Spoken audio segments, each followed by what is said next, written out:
evening, everybody. Paul Farbaugh along with Charles Washington, the home opener for IPFW Division II men's basketball tonight.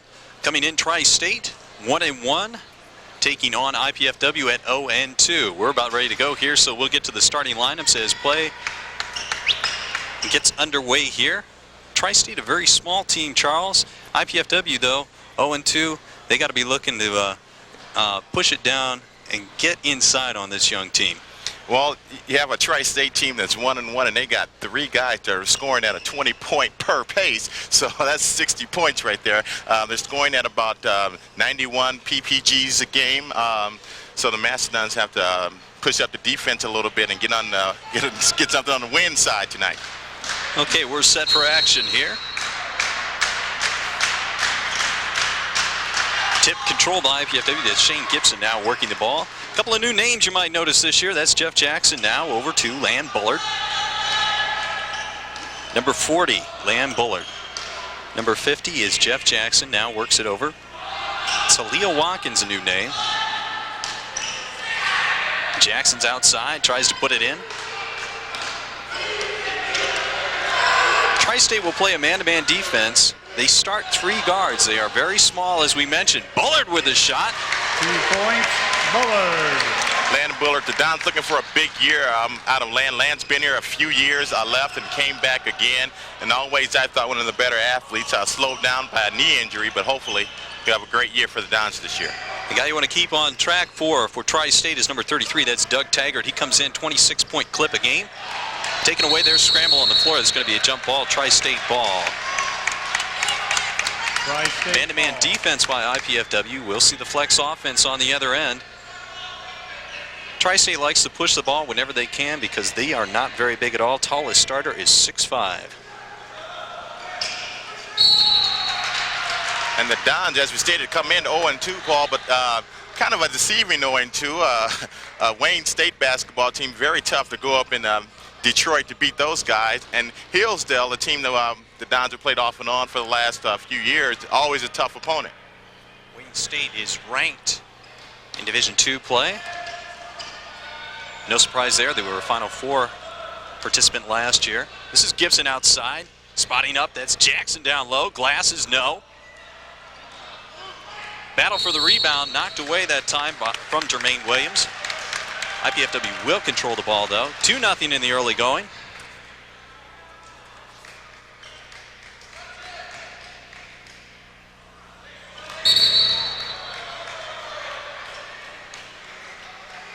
Coach Andy Piazza looks at a little different combination tonight. You have Jeff Jackson, who I always thought played on my intramural team last year. I always thought was more of a 2-guard, but in this lineup, he's definitely the point on the court.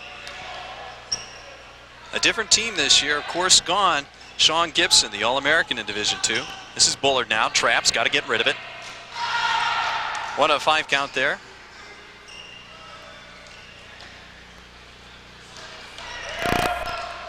There is no 5 count in Division I basketball. That time the miss by Gibson, rebounded out of there. That's Singpeel. Quickly down the other end, this is Frank Berg, number 3. Check by Jackson, drives lane. Number 23 is Chris Kyle. He's over to Singpeel. Singpeel averages 26 points a game. I misspoke earlier. Basket. Taggart comes in at 22. This is a team that advanced pretty far in their tournament, the NAIA tournament last year. So, of course, the Dons should not look lightly upon these Tri-State opponents. Tri-State comes in with only 3 seniors, only 2 with real playing time, and they don't have a very deep bench. They go about 7 players deep. On the wing this time, good move that time.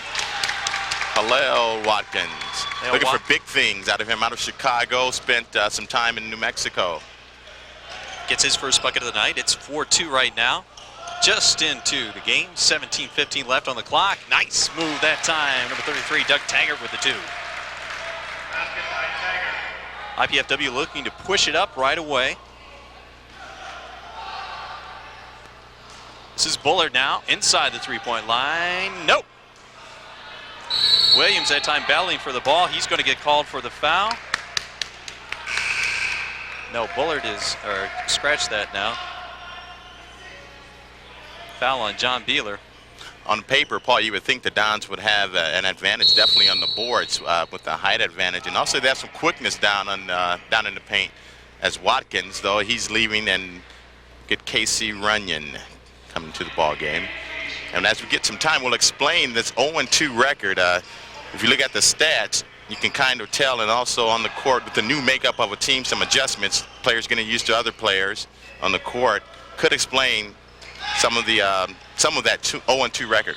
And that time you saw Runyon getting mixed up with Bullard in the same spot. Now the steal up and in. Berg blocked by Bullard. That's a great hustle plan. You love to see that. A coach will love to see that. If Bullard just lays down and let that player go, he's probably coming out of the ball game. He didn't make a mistake, but he made up for the mistake. He hustled back and made a great block. Inside now, Gibson checking Kyle. That's Singpeel. Singpeel now with the ball, coming in averaging 26 in 2 games. Tri-State beat St. Francis 86-83. They lost to Purdue Calumet, a perennial strong club. 103-97 in the season opener for Tri-State. IPFW with 78-70 loss coming off that. Up in Michigan at Hillsdale.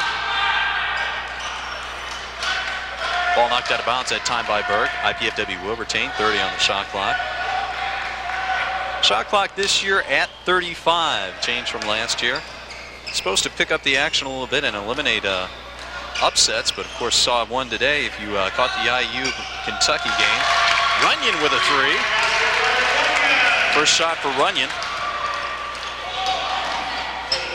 Quickly the other way, and Tri-State will do that to you. Number 23, Chris Kyle, his first bucket of the game. Well, Paul, I tell you what, if Casey Runyon can consistently keep that 3-point shot in his arsenal, he'll be a very tough opponent for a lot of big guys. This is Gibson now, stuck with it. Goes baseline after dribbling off Healer that time. 9-6 IPFW. We're just 4 minutes into this contest. Shane, a preseason All-America. Man-to-man defense now. The give and look, got this man off the ground. Foul called that time. Runyon's going to pick it up. Kyle will go to the free throw line. That time, good pump fake. Got both Runyon and Gibson in the air. The Tri-State Thunder are not bashful. Tell you that. Not bashful. I misspoke a little earlier. They do have a 6'7" player, Kevin Schultz. He does not get much playing time.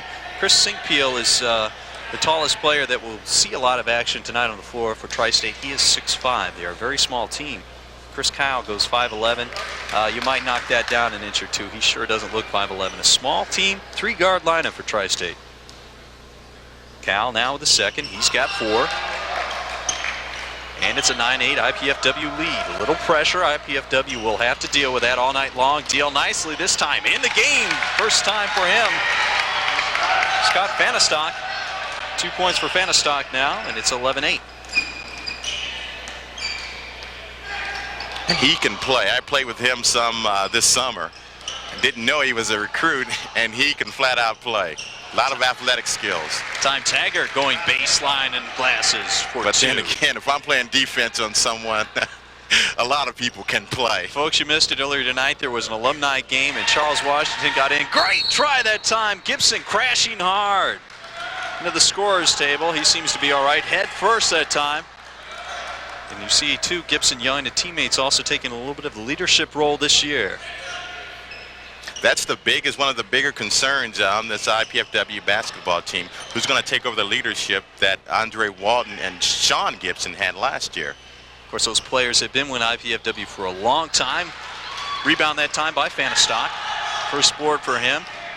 Pushing it up now, Jackson.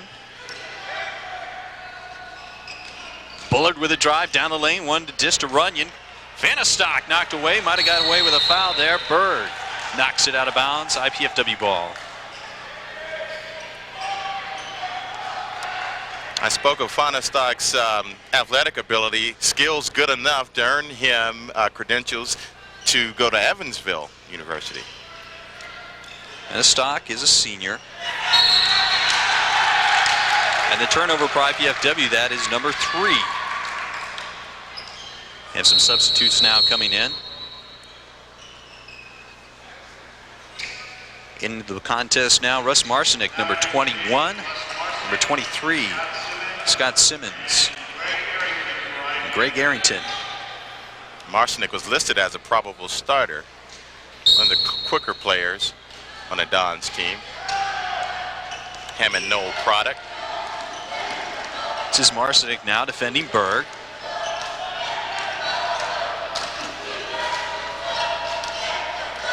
This time they're a pick and screen team. That time going to the glass, only 5'11", and he's going strong with the rebound pulled out by Arrington. Kyle will not be afraid to shoot the ball. Kyle comes in averaging 20 points a game, one of the triumph of the Tri-State Thunder that averages over 20 points a game. Foul on the baseline, that is only the third team foul on Tri-State. IPFW with just one. Chris Kyle picks up number 1. 11-10 IPFW. Simmons now to trigger. This is Runyon. They have more or less of a 3-guard offense themselves right now. Match up with that Thunder 3-guard offense. Runyon now looking inside. They're trying to spring a baseline play. Almost a clear out that time for Marcinek. Gives it back. Runyon behind the basket. No! Inside, Arrington's going to pick up the foul over the back that time. Number 14, John Beeler. Number 1 on Arrington, number 2 on the team.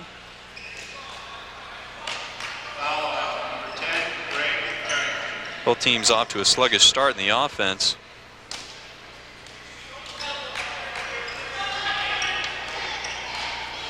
This is Kyle now working the ball over the line.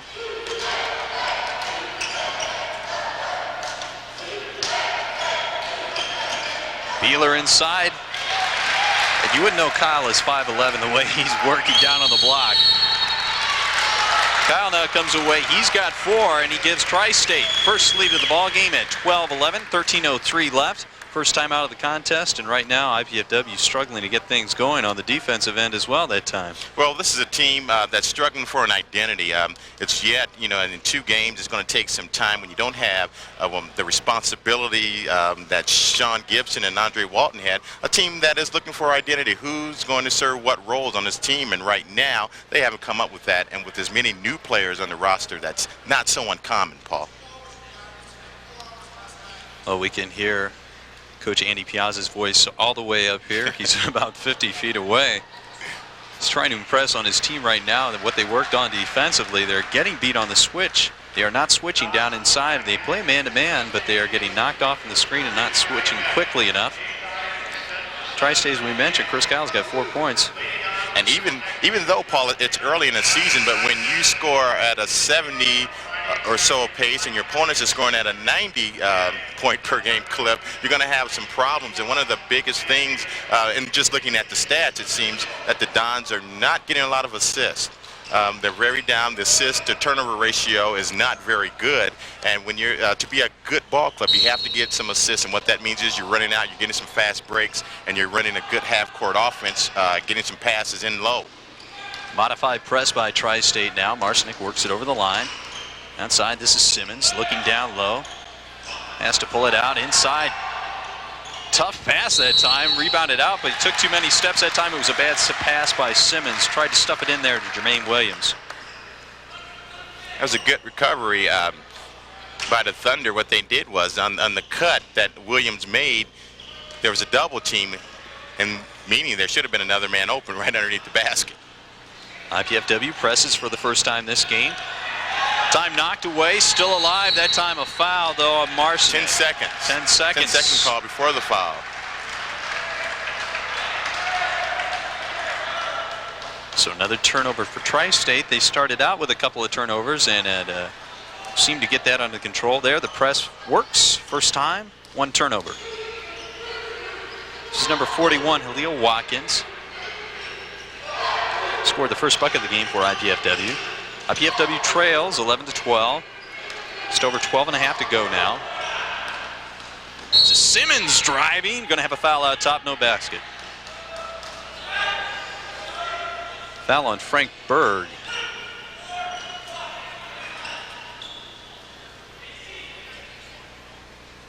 scratch that is on Kevin Schultz. Kevin Schultz picks up his first foul. Mentioned he is one of the tallest players. He is the tallest player at 6'7" for Tri-State. Did not have many minutes coming into this contest. 3 no good, rebounded in there. Williams forces it back up, offensive foul.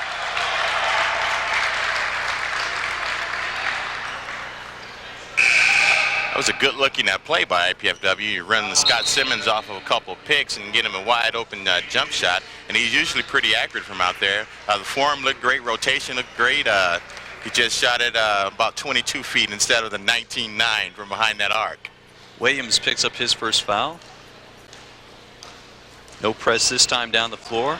This is Kyle with the ball, working on Simmons. Spins one Singpeel, in trouble, looking for Singpeel, and has him now. Backdoor, no good. 13 now with the ball. That's Brian Ginzer. He's a new player.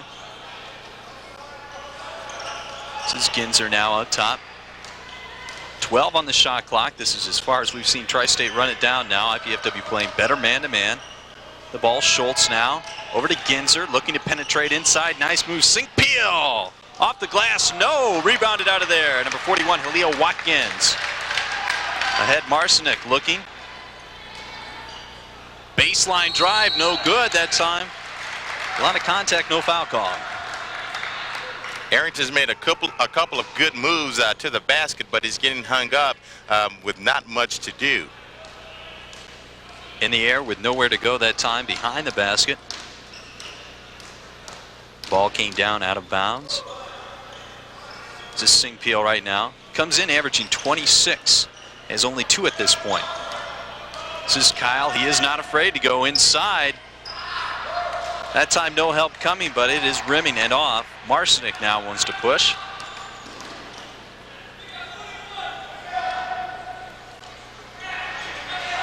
A man-to-man defense by both teams. That's Simmons dutching it off the glass and rim. Ugly shot.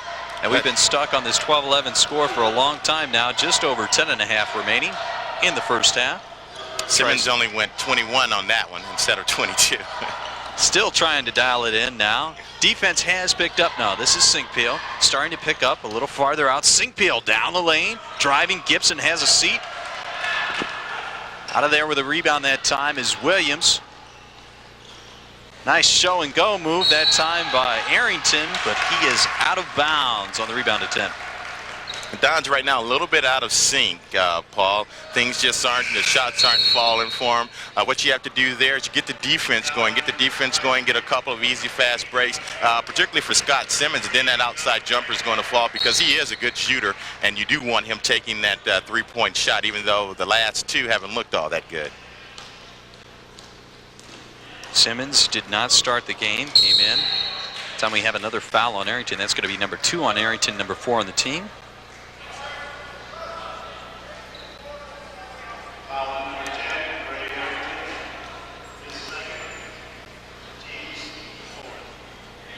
Just over 10 minutes to go here in the first half. Inside, Singpeel glassing. That's a good-looking out-of-bounds play by the Tri-State Thunder. The way they set the play up, there is no backside help. The way they line the players up, and the Dons just got caught that time, napping just a little bit. You have to be aware of out-of-bounds players like that. A little overplay that time, and Singpeel goes off the glass. Bad pass by Gibson now, 2-on-2. Back out to Kyle for a 3.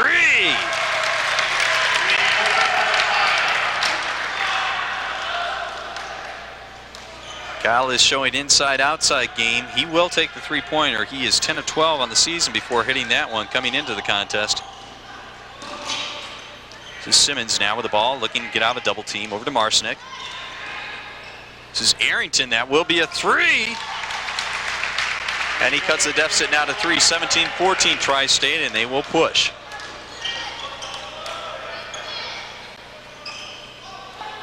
Number 14 is John Beeler. Comes in at 10 a game. Has the ball right now, looking for help. This is Taggart. Wants to go lane that time. Got a knee or a hip from Watkins. Team foul number 5 for IPFW. Foul on Watkins. Watkins second. Some substitutes now back in the contest. Lamb Bullard For the first time, we see number 4, Jeff Smithy in. Also in for Tri-State.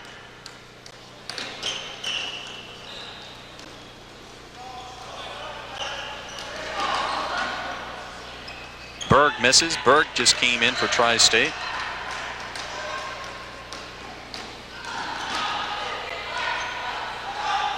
Lob inside. Good lob that time. Marcinek on the same page with Leo Watkins.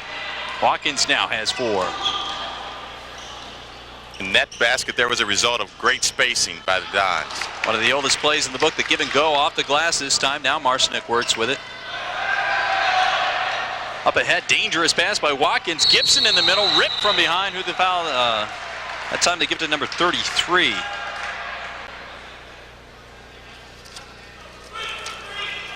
Doug Taggart picking up the foul. That is number 5 on Tri-State. Will be a shooting foul. Gibson will have 2. Couple substitutions now in for IPFW. Casey Runyon coming in. Watkins will get a blow, and number 50, Jeff Jackson, in for Casey Runyon.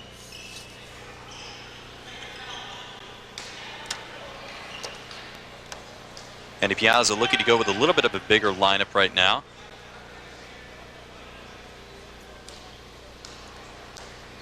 As you noted, Jeff Smithy is in the lineup. Jeff, to me, has been a mystery. Starting about 80% of the games as a freshman 4 years ago, and since then has kind of tailed off. Hopefully can bring some leadership and get some more playing time and have a very productive senior year. Well, they just changed it on the scoreboard. It is now 19-17, IPFW with a 2-point lead. Just now got that 3-pointer on Arrington. Wide open that time, beat the press. Taggart could not convert. IPFW out with the board, had the numbers.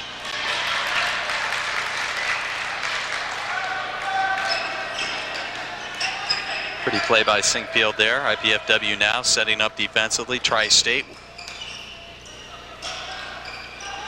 setting around the perimeter. That 3 doesn't go, but it will be 3 shots. Foul on Jeff Jackson.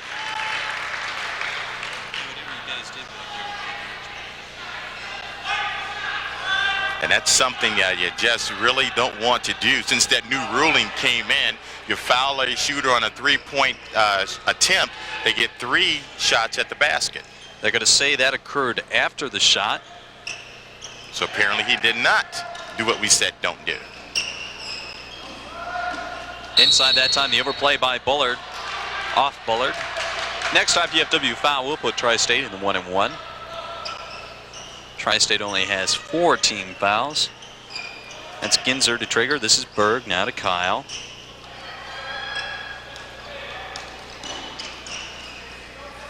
This is Singpeel now working baseline on Gibson with a good hop step. Blocked from behind Runyon, and a poor outlet pass. Tri-State will come up with it. And Bullard called for the foul. Bounces the ball a little bit emphatically. The Tri-State bench up wanting a technical. And Bullard was not. It was out of frustration at himself. I don't think he was trying to bounce that ball into the stands out of frustration at the referees. Bullard reached around the body that time. You're going to get called more often than not. And now in the 1-and-1, this is Frank Berg on the line for Tri-State. Now they have corrected the score again. IPFW is only leading by a point, 18-17. And Berg misses on the 1-and-1. Time a hole called on Kyle.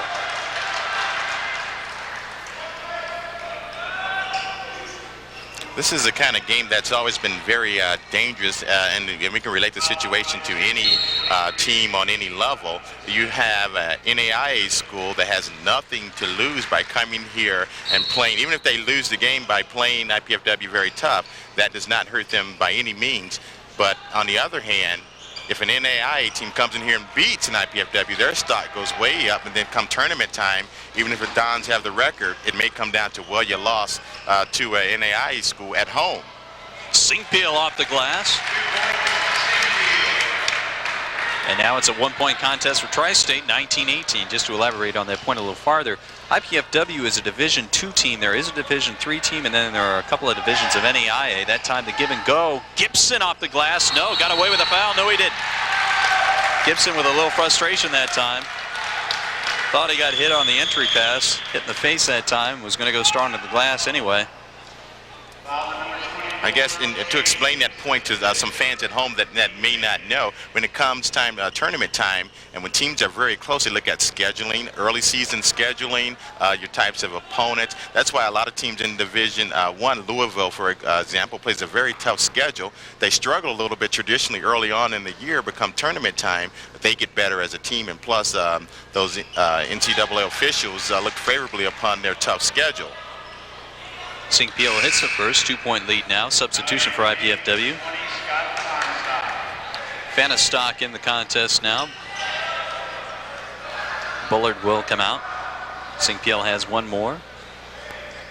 Even more in that situation, the #1 team in the nation right now should be Butler. How do you figure that? Butler just got beat the other night by Ball State. Well, Ball State should be #1. Butler beats IU. IU beats Kentucky. Ball State beats Butler. Ball State #1 then. Butler #2. IU #3. Kentucky 4. Thank goodness that logic doesn't rule the football polls, folks, because it would be a mess. Northwestern could somehow get in there. They beat Boston College, and fans know. Let's get back to basketball, though. 3-point lead. Get off that point, Charles. When we get back to strength of schedule, who has Ball State played? Oh. Manchester, a Division III school. Ball State #1. Charlie Washington did go to IPFW, though, so he does have a little bias in that case. It is a 3-point lead, just over 6 minutes to go. Tri-State leading 21-18. This is Berg now with the ball. IPFW has stepped up the man outside to the 3-point line now. Going to be susceptible to the pick and roll. That time knocked out of bounds. Good hustle that time by Jeff Smithy. Great defense. Smithy knocked it off Beeler's knee. Goes the other way now. Jackson going to push it. Right now, Jackson playing the point and Smithy playing the 2. This is Gibson now. Forcing a little bit. Doesn't get it to fall that time. A little bit off balance. Jumper does not go, and Tri-State quickly back. 3-pointer that time. Matt Schlegelmelk. 3-pointer for him. First time he has shot the ball tonight. Connects. 6-point Tri-State lead, 24-18. This is Jackson now. Double team. Whips it out. Smithy going to reset the offense. Got a double stack on the other side. It may seem more natural to put Smithy at the point, but I think they're running him off the stacks, the picks on either side, because he's a better shooter. That time, nice give. Fanastock inside for the easy bucket. And IPFW had gone approximately 5 minutes without a bucket. Fanastock breaks that string, cuts the gap to 4. On the drive that time, Berg just lost it. 2 substitutions. St. Pio now in. Josh Van Gessel coming out. And now we'll see if the Dons continue to run the stack offense. It may run a little smoother with whom I feel a more natural point guard at the helm in Russ Marcinick. Marcinick in the contest now. Runyon in as well with Smithy. They're a 2-guard offense. Conventional offense. Smithy in trouble that time. Nowhere to go. Up in the air. Berg now doesn't have the numbers. This is Taggart. Over to Kyle. Kyle had a 3-pointer. Passed it up. St. Pio inside. Right now, IPFW is just a step behind the plays. They're trying to tighten up the defense outside. Tri-State rubbing screens off on them all night long. This is Gibson now. Baseline. Double teamed. Blocked out of there. Gibson last to touch it. Tri-State now having things go their way. 26-20, 4:16 left in the first half. And Gibson a little frustrated. He has forced 4 shots in a row on the offensive end and hasn't hit any. Just Schlegelmelk inside St. Pio. Runyon came over to help out, left St. Pio wide open. 8-point lead, biggest of the contest. This is Gibson, 16-footer. Gibson connects. Right now, the Dons need to get more assists, more ball movement. We can kind of see why they aren't getting very many assists. There's a little bit too much one-on-one going on instead of moving the ball and within the framework of the offense. Going to have a holding foul called that time on Scott Fanistock. Excuse me, this is the first contest of the year, so we're trying to get the offense going as well. Shane Gibson, yeah. Shane Gibson coming out, as well as Jeff Smithy into the contest for IPFW, number 10.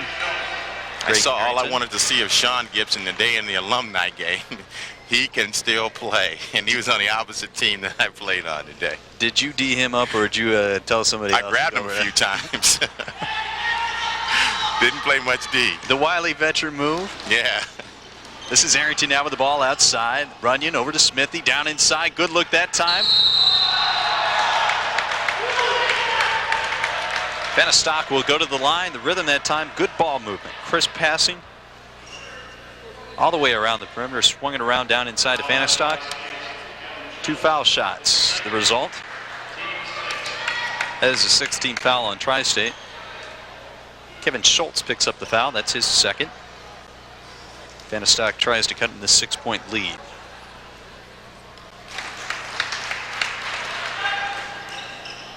Fanistock is a senior. He's listed at 6'6", 210. He's out of Cleveland, Ohio. Gets the second. 28-24, another substitution for Tri-State. And they're going a little deeper now. They have got 9 players into the contest tonight. Back in the game is Doug Taggart. The press this time again off the inbounds by IPFW. Got a turnover the last time they put it on. Tri-State breaks it though. Had a double team. Couldn't find the open man, and a bad outlet pass that time by Arrington. Beeler with a 3, and Arrington almost comes up with a board. You can see IPFW wants to push the ball, but that's the 3rd time this half that they've had trouble. Once they get the rebound, that there's nobody there. Arrington, a lot of things may not be going his way right now, but he's hustling and very active in there. And if you consistently play that way, a lot of good things are going to happen. This time Sinkpeel spotting up, doesn't get it to fall. Taggart with the rebound, no. Rebounded out of there. Arrington will come down with it. Don't want Arrington handling the ball at the open court though. Got bailed out that time. It will be a 1-and-1 foul on Tri-State. That is team foul number 7. Arrington going to the line for the first time tonight.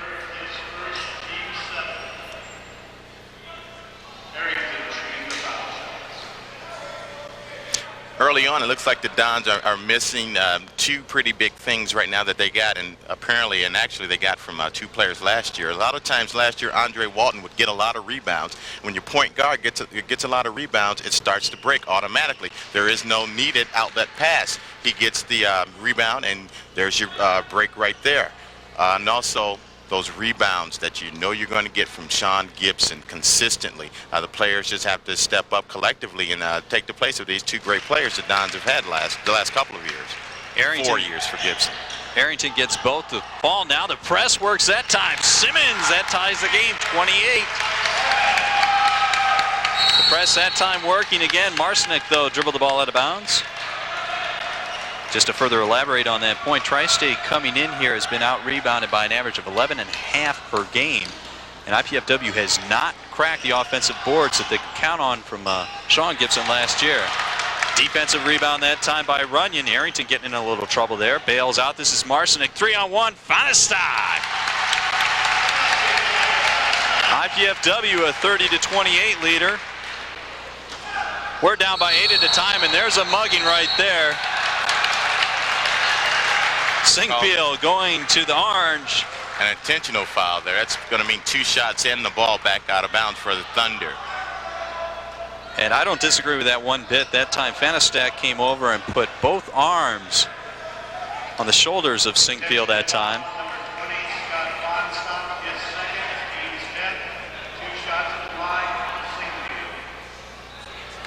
So Tri-State will get the ball after these free throws attempts by Sinkpeel.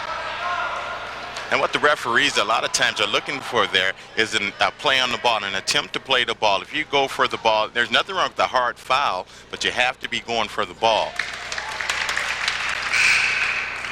And again, discretion plays a pretty large role in there also in terms of what the referee sees or thinks is a flagrant foul or intentional. Leo Watkins back in the game now for Fennestock. That was Fennestock's second foul. And team foul number 10 on IPFW. So Tri-State will shoot 2 free throws from here on out. Ties the contest at 30. Tri-State now with the ball. 2:25 left in the first half.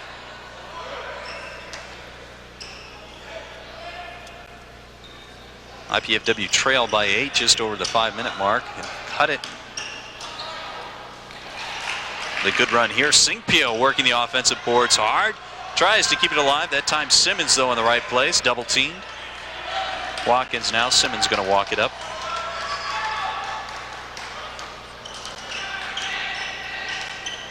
Be interesting. It's hard to keep the stats up here. We're going to get a look at halftime on the first half stats. And that time a foul called. Backing in was number 41, Leo Watkins.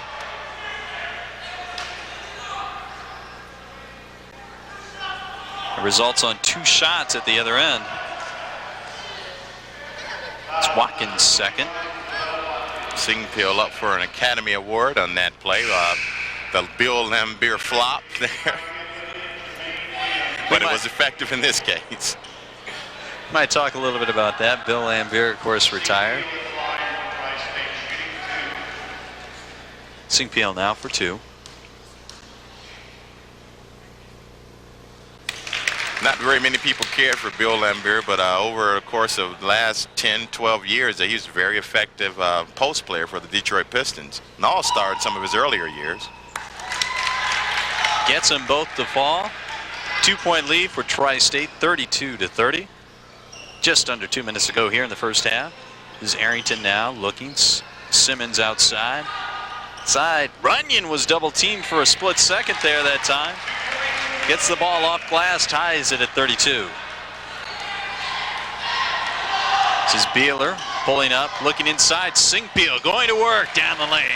He's a good-looking player.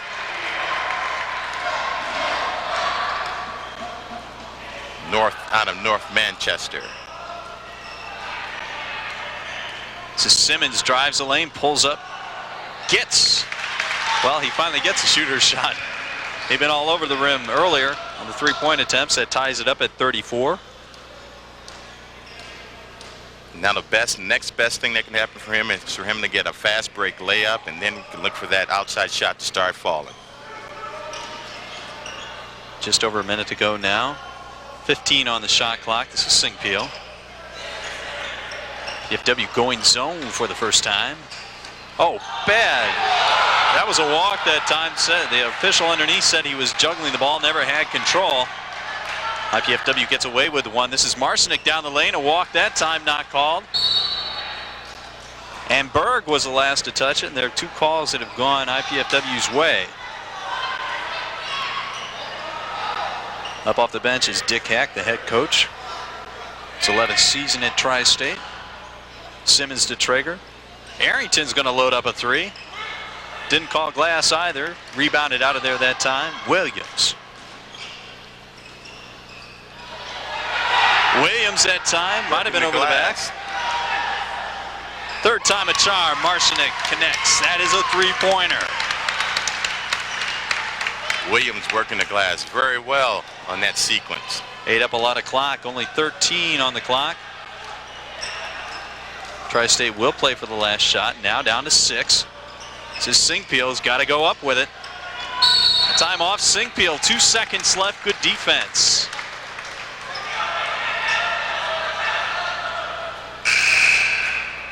Gibson coming back in. That's the man they want to get the ball into. Jermaine Williams coming out. So, of course, as soon as I say that, Gibson will trigger. 3 men at half court. The long football pass. Side Simmons will get it off. Doesn't count off balance. That's the end of the first half. IPFW 37. The Tri-State Thunder 34. and not too many people saw it. That's a great pass by K.C. Runyon there. He did intend to tip that ball over to Scott Simmons to attempt that last second shot. Great play. So perhaps they will need that a little later on. We will find out. Second half upcoming after this 15-minute halftime. We're going to take a timeout right now and be back with a halftime stats and a little more discussion about anything Charles wants to discuss right after these messages.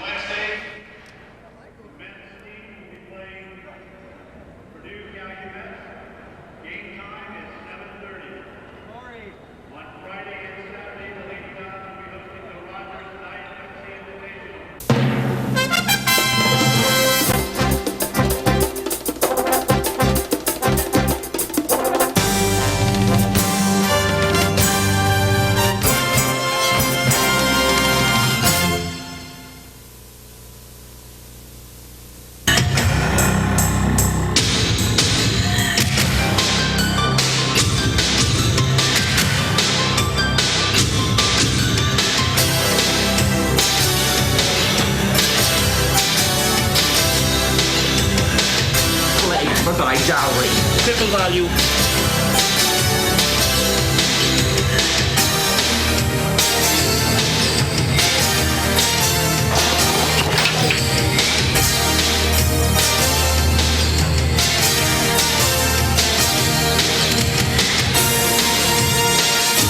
I've really enjoyed it.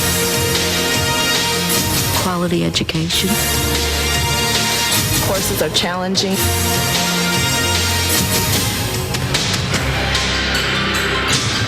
There's really a good quality work here. The campus in the fall, I think, is really nice. It's a nice place to sit out and relax, maybe during a lunch hour or any time after classes.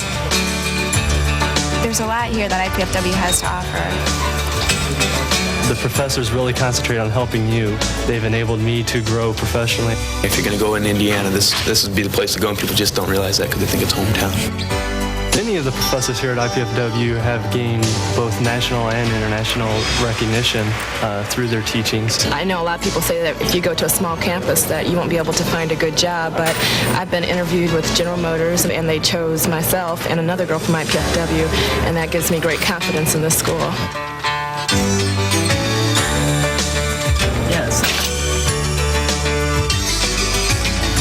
Welcome to the weather report. Skies are going to be clear. The temps are going to be nice. Let's take a look at tomorrow. We can see how the system moves. We are very fortunate at IPFW to have a music therapy program.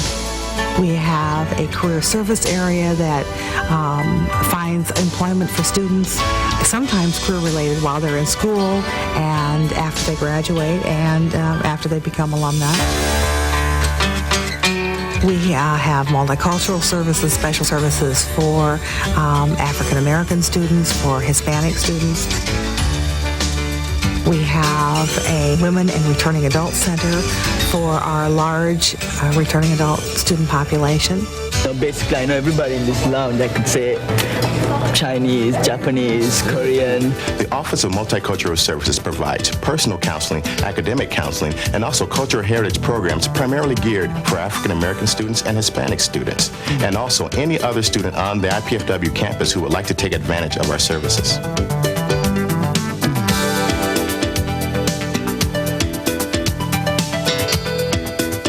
We have given over 26,000 degrees, and our alumni are literally all over the world in successful and important positions in business, industry.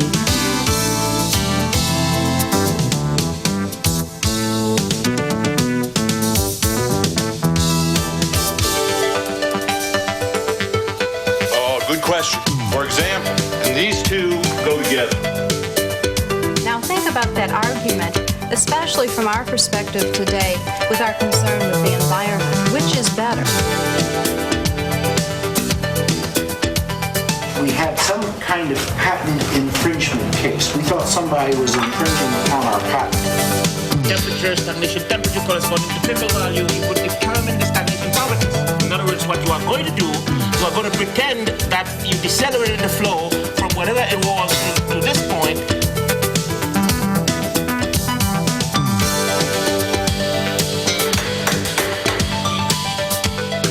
gave you aught?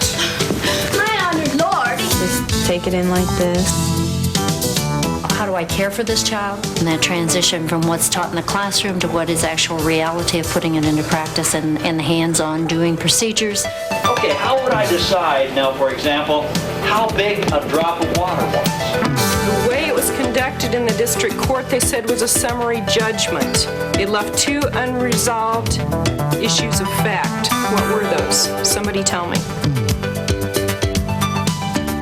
The Honors Program offers courses for talented and motivated students who graduate in the upper 10% of their high school classes and have above average SAT scores. These are small enrollment classes taught by selected faculty members. I had a favorite professor that was very knowledgeable. I know he knew a lot about his field, and it really helped me to understand through personal stories he had. We try to know as many students as we possibly can by their first name and really develop long-term relationships over the 4 years that they are here and even beyond. A student that would be interested in attending IPFW would have a full range of companies to consider at the time of graduation. Yeah, I just accepted a job in Denver, Colorado with one of the largest Big Six firms, a public accounting firm. Recent recruiters here include IBM, Xerox. The professors here really helped me through my interview process. I knew I wanted to relocate. Not only the local companies are involved in recruiting the students, but companies throughout the United States. Helped me land one of the most desired jobs in America. I myself and many people I know also work while going to school. Over 90% of our students are employed. Although I live outside of Fort Wayne, it's still real close and convenient for me to come to school and then directly to work. It only takes me about approximately 15 minutes. We also have co-op, and the co-op program is an alternating program whereby the student goes to school for a semester and then works for a semester. But the marvelous thing about it is that you are 80% guaranteed of employment upon graduation. The Financial Aid Office assists students and their families in securing financial assistance to attend college. Financial aid is available in the form of grants, scholarships, educational loans, and employment.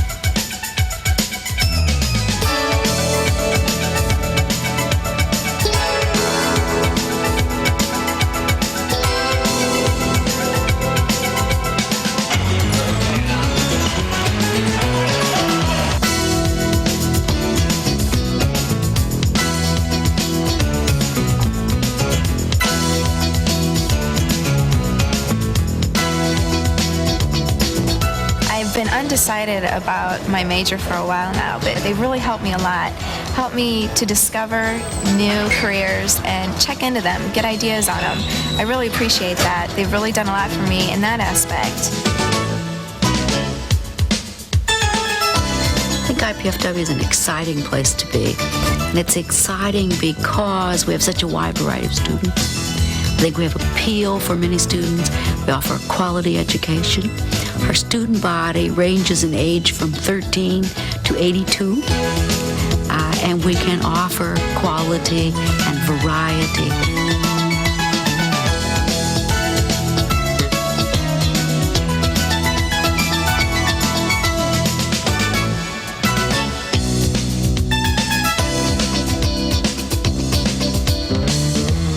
The possibilities are endless.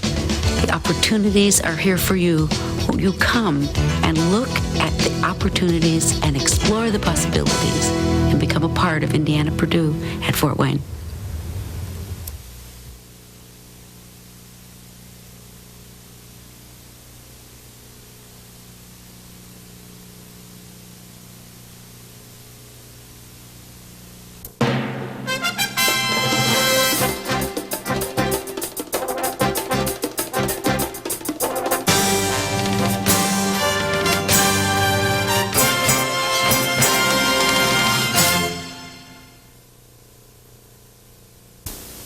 Welcome back, everybody. Second half action just about to get underway. IPFW with a 3-point lead at halftime, 37-34 over Tri-State right now. And touched on something a little bit in the first half, Charles, that talked a little bit about during the break there. IPFW really misses Sean Gibson, but they might miss Andre Walton, the point guard, the 5'8" point guard, a little more. Well, you're probably right. Just like, you know, as we talked, at the outset of the break, Walton many times would get rebounds, and when your point guard, or it may not be your point guard, an example being like for the Chicago Bulls when Scottie Pippen gets a rebound, but when you get a good ball handler who you trust in leading your break, getting rebounds, that's an automatic fast break. If it's a long rebound, they get it, and then that's 2 or 3 steps, and they're ahead of the pack, and then you get your other players filling the lane, and then you get a trailer or two, and then that's your fast break automatically. Whereas right now you're getting guys and you're holding up, trying to find your point guard, and the Dons just aren't getting some fast break baskets that they were fortuitous enough to get last year and then years prior.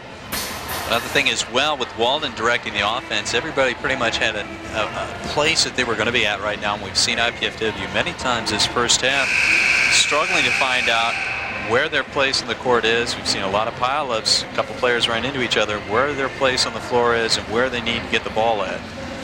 And yeah, Paul, and that's going to happen when you have new players. Even though the Dons have a lot of new players, I would still consider this team a veteran team in terms of a lot of junior college transfers, but nonetheless, they are new ball players on the club.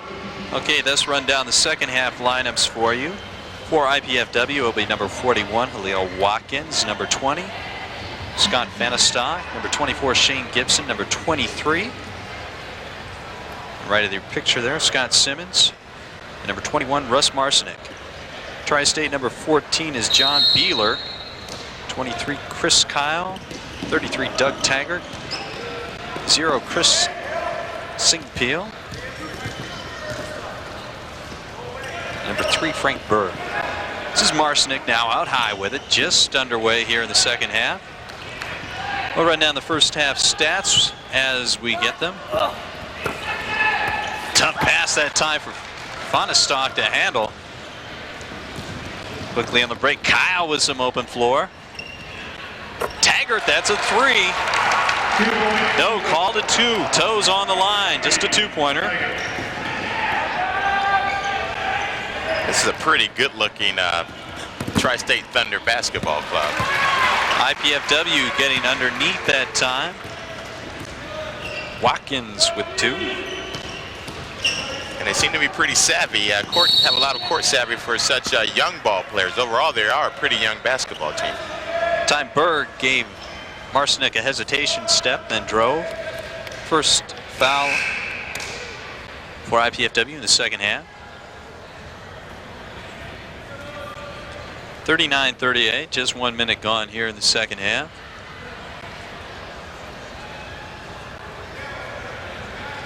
Official trying to straighten it out. I believe that's the second on Marcinek. They're trying to get that taken care of right now, checking with the official score.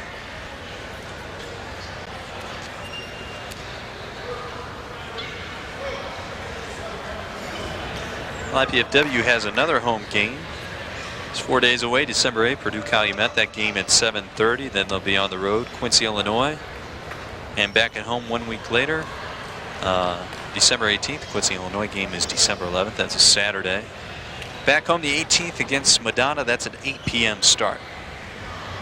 Not a bad crowd on hand tonight. I put it roughly at about 400. Fury and high school games going on. That's not a bad draw for the season opener. This is Beeler now. Inside, Kyle thinks better of it. That time the defense comes to Kyle, and Singpeel left all alone. Simmons still can't seem to quite hit. Distant side. Boy, sounded like all ball to me. Berg is called with a foul. Fanistock will go to the line with 2.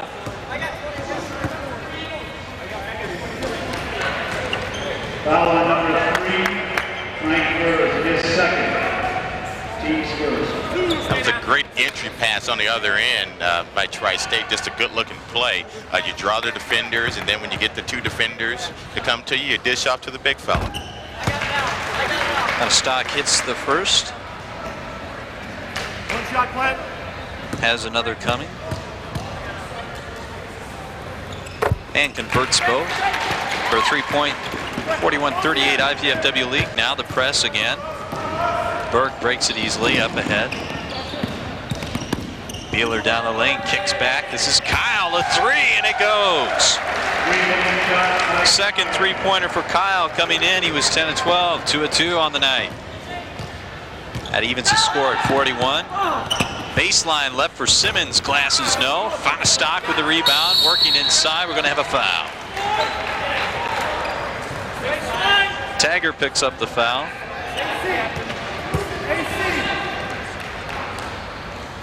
Now they're going to give that one to Kyle. Kyle picks up second team foul on Tri-State. His second as well.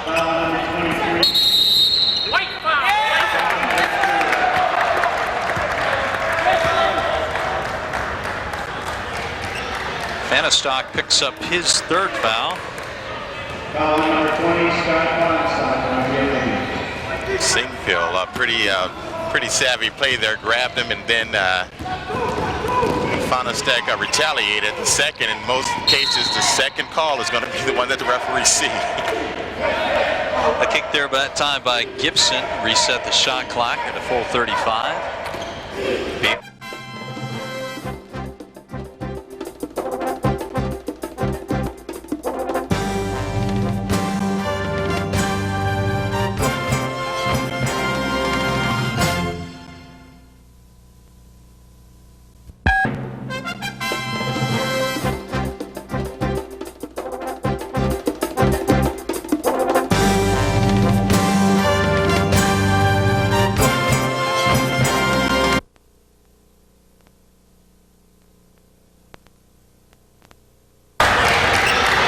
Stock picks up his third foul. Foul number 20, Scott Fanistock. Singfield, pretty savvy play there. Grabbed him, and then Fanistock retaliated the second. In most cases, the second call is going to be the one that the referees see. A kick there by that time by Gibson. Reset the shot clock at a full 35. Beeler to inbound, having trouble, gets it in. Taggart wants to go down low. Time of walk called on Kyle.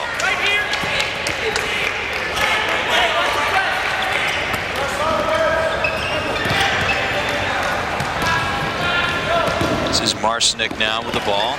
Simmons now on the drive, going glass, no, off.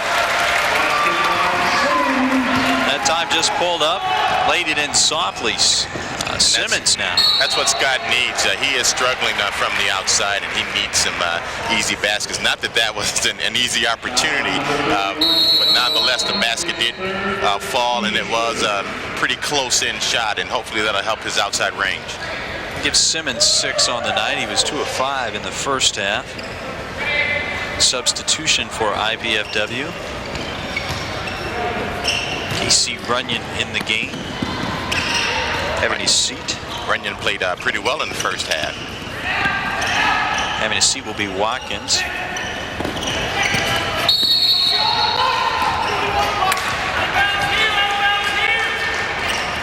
It's like Marcinick will pick up a blocking foul that time, indeed.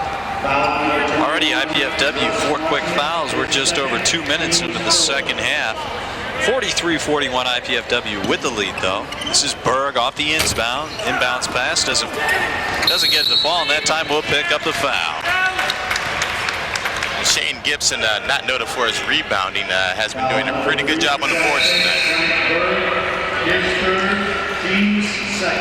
Gibson has 6. That's number 7. Had 6 in the first half. IPFW continuing to substitute at will here.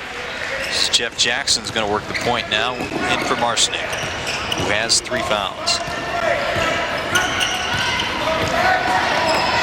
This is Simmons out top. Plenty of time on the shot clock. Now Jackson D'd up by Berg. They're trying to spring Runyon or Fanistock down loose on the baseline. 10 on the clock. Jackson up. Rebounded out of there by Beeler. This Tri-State team has such an active defense. They're always moving and scrambling around. A lot of times that disrupts an offense. This is Beeler, baseline, almost pulled the pivot. Taggart now driving inside. Singpeel doesn't get it to go. Thought he drew some contact there. Stolen away, Berg. Taggart. Boy, that's a giveaway bucket there. Ties the game at 43.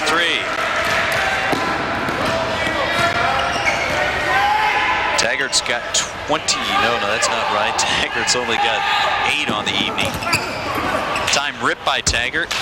Stock stays with it, though.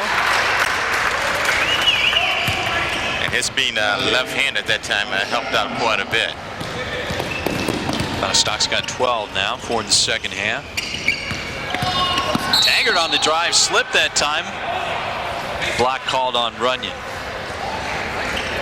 Good quick first step there by Taggart, got Runyon on his hip. It's Runyon's third, team foul number 5, and IPFW is going to have to limit that. Tri-State can shoot the foul shot. How would you like this percentage, Charles? 39 of 45 coming in at 87% clip at the free throw line. That's a pretty good team shooting percentage.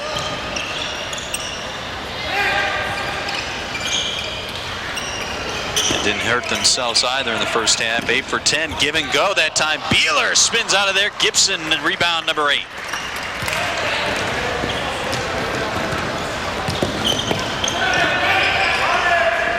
Jackson now working up high, want to clear it out. Stock inside off the glass, foul on Taggart. 2-shot foul. Stock going back to the line.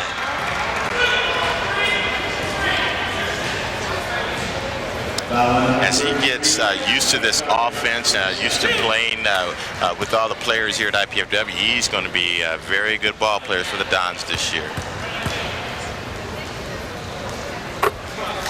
Connects on the first, we'll have another coming. First year we've seen him. 6'6" senior from Cleveland. Misses a second. Jackson in there fighting. It's a 3-point lead for IPFW, 46-43. Just over 15 and a half to go here in the second half. IPFW stepping out the defense that time. Kyle thinks better of it. Taggart wide open. That is a 3. Taggart's got 7 in the second half after having only 4 in the first half. Came in here at a 22-5 clip. So he's starting to get on track, and both teams shooting well at the onset. Second half. This is Jackson now.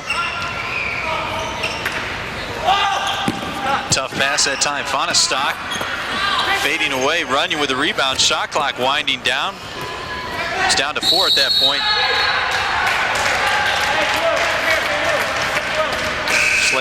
Matt Slegamelk right there you see on your screen could not save the ball out of bounds, so IPFW will have a fresh shot clock. In a tie ball game, 46-46. First time we've seen Andrew Hinkle in the lineup tonight for Tri-State, number 43. Andrew Hinkle, that name's familiar. I believe he played at Northside, did he not? He's from Fort Wayne. Have to check on that. You might be right. I believe he did. He's a sophomore. Northside, first action we see tonight. Turnover by IPFW. Tri-State now with a chance to take the lead. Sophomore on the north side would have made him, I think, on one of those sectional championship teams. Would have put him on the regional championship team 2 years ago.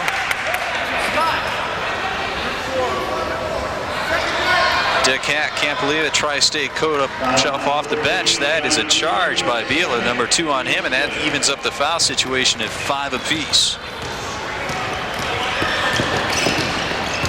This is Jackson now, right around Berg. That time foul on Berg before the shot.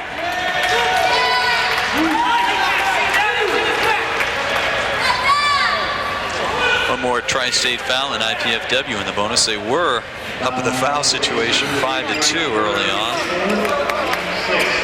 They've gone to working the ball inside, and Tri-State has had to foul. 4 fouls on Berg, which would explain his quick exit. 14:42 rather to go, so he might be on the bench for an extended period of time. Inbounds play, Runyon, and it counts. Took inbounds pass there. The Thunder got some missed assignments on the inbounds play, and Runyon ends up with an easy bucket plus the foul with a chance to go to the line and complete a three-point play. Runyon 6 with the free throw coming, gives IPFW a 48-46 lead. Off the mark, Arrington tips. This is Jackson fadeaway. And I know you can't do it, but you should give Arrington an assist on that. Great job keeping that basketball alive so that Jackson could come up with the easy basket there. First bucket of the night, first shot attempt for Jackson. 2-point lead. That was quite a productive trip. That time Gibson saves it, throws it into the backcourt. Good play that time. The player's going out of bounds. You do not want to throw it under the opponent's basket. Great play. And chances are, you have a chance for one of your players to run underneath and you got an easy layup. And if the other team gets it, and in this case Tri-State did, no harm. Somebody's got to get on that man. Kyle with his third three-pointer of the night. Second in the second half. Kyle's been deadly from out there.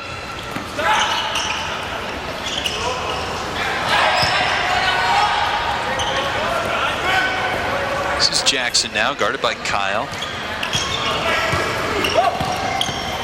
Arrington now has to pull it back out. 15 on the clock. Benestock posting up, wants the ball. And a reset now, want Runyon. Boy, the spacing is just too tight for IPFW right now, and that's playing into Tri-State's hands. A hole called on Hinkle that time. Spacing so tight, you don't need two players that close together. They can be guarded with one player, and as small as Tri-State is, that's to their benefit. Yes, and with an active defense, like they have, like you said, if they're basically running a scramble defense. They're switching just about everything and just running all over the place, covering the open players. But if your spacing is a little bit wider, that scramble defense can easily be broken down.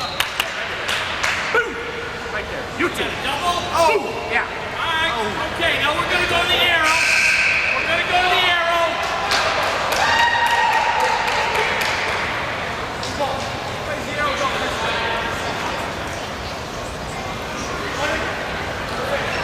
Time we have a technical, a double foul, it looks like. Double foul, which means we're going to go with the arrow, in effect a jump ball. But I think personal foul is charged to each player. And the arrow in this case goes to Tri-State.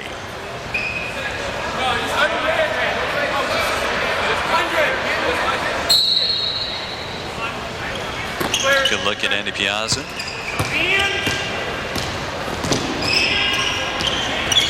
Took this team to the playoffs last year. Took IPFW rather, new team this year. Had to work a lot of new players in. Few holdovers right now, running a little motion offense. This is Kyle underneath. Schlegelmelk that time foul, going to be called on Runyon. And that may be his fourth foul. Team foul number 7. Yeah, I'm still questioning, Charles, what happened on that down there, because I think they called a double foul. They called a double foul. What happened that last sequence? They called 2 fouls on Tri-State. It was a double foul on both men in blue that were flanking the IPFW player in the lane. Schlegelmelk misses the first. A double, I think it was on Jeff Jackson of IPFW, and I'm not sure of which Tri-State player. They got involved in a little shoving match there underneath the basket, so a double foul ensued, and then the referees just moved the arrow in effect to jump ball. Oh, that makes sense. It couldn't be 2 Tri-State fouls, or IPFW would have had the ball. Gibson going glass, gets it the second time and 1. About time, says Shane Gibson.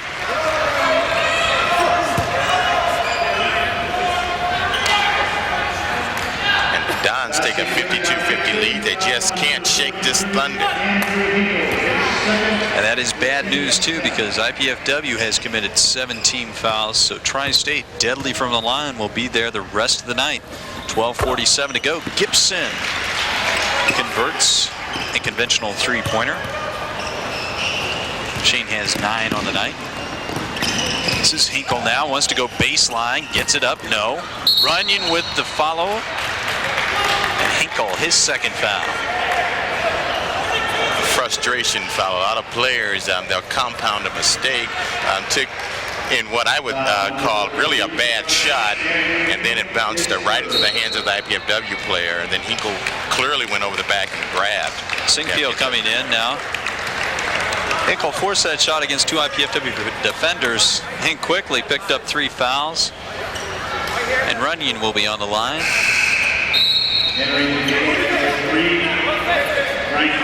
Frank Berg back in the contest now. He has 4 fouls. John Beeler coming out. Mentioned at the top of the program that Tri-State does not go that deep. Really only 7-8 players getting much playing time. Hinkle coming in off the bench for them tonight extends that to 10 players that have been in. And a small lineup as well. They've stuck close. Runyon misses both. It's only a 3-point lead here, 53-50. That rim sounds a little loose. That could be from those bricks thrown up from that alumni game. It could either be the bricks thrown up by Charlie Washington or the thunderous dunks thrown down by Sean Gibson. 3-on-1 break. Jackson gives it up. Fonestock. It's a good-looking break there. You still needed that spacing. Wasn't quite there, but it was still effective. Fonestock coming on in the second half. 7 points, 15 overall in the game. 5-point IPFW lead. This is Taggart spinning. Good move that time. No basket. Get the foul to Runyon. I believe that's Runyon's 4th. Yeah, I thought this last foul may have been his 4th, but this indeed will be his 4th foul. Stick with us, folks. This is the first game for us as well. We'll try to get better, hopefully, as the season wears on, just as we hope IPFW will improve. Started the season out 0-2. This is the home opener.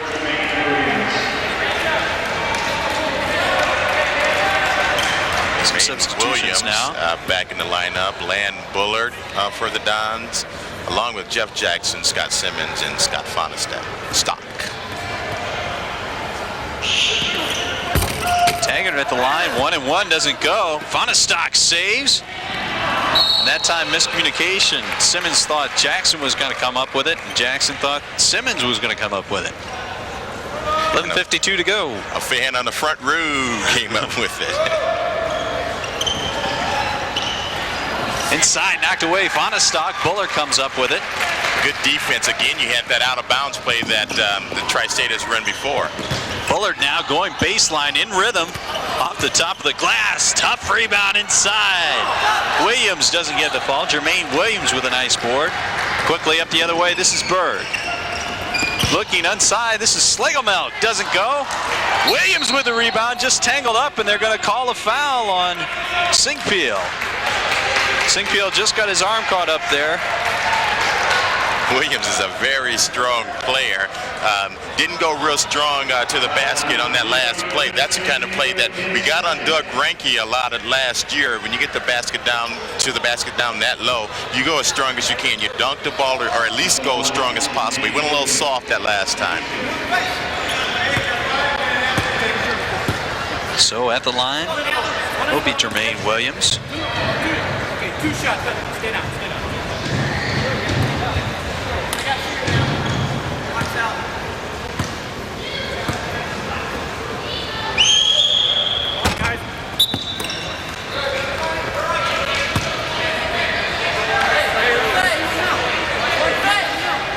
Williams, one more coming. The Tri-State is over the 10 foul limit. IPFW at only 8 fouls. So they have another to give. Williams gets the second to fall. 56-50 with 11:24 to go here in the second half. IPFW with a 6-point lead. Almost the turnover there. Plenty of time on the clock to get it over. Two near travels. The press has been effective when employed. IPFW has not made enough baskets tonight, and that time the three-pointer. Yes, a three-pointer by Singfield. And Singfield's approaching the 30-point mark at 18 at halftime. Right now is up at 23. He has been silent for a while, but he cuts the lead to 3 points. Now, the College Cable Access Program Guide provides information about our programming, including IPFW sports telecasts, and that includes men's and women's Division II basketball and men's Division I volleyball coming up in about a month from now. Receive your free Channel 6 program guide. Send your name, address, and zip code to there on your screen, Channel 6 at IPFW, 2101 East Coliseum Boulevard, Fort Wayne, Indiana. Zip is 05. Or you can call at 481-6000. That program guide is free. We'll let you know about all the live sports telecasts coming up, as well as the other programming on Channel 6. 11:04 to go in this contest, 56-53. IPFW looking for their first win of the season. Scott Fanistock has come on in the second half, 15 overall, 7 in the second half. He leads the IPFW right now in points. This is a very important game for the Mastodons to right this ship right now. You don't want to start a season, out 0-3. And the next opponent, the Purdue Calumet team, is no slouch either. NAIA also, but again, a very competitive team. Mentioned at the top of the telecast, Purdue Calumet beat Tri-State 103-97 in the home opener for Tri-State earlier this year.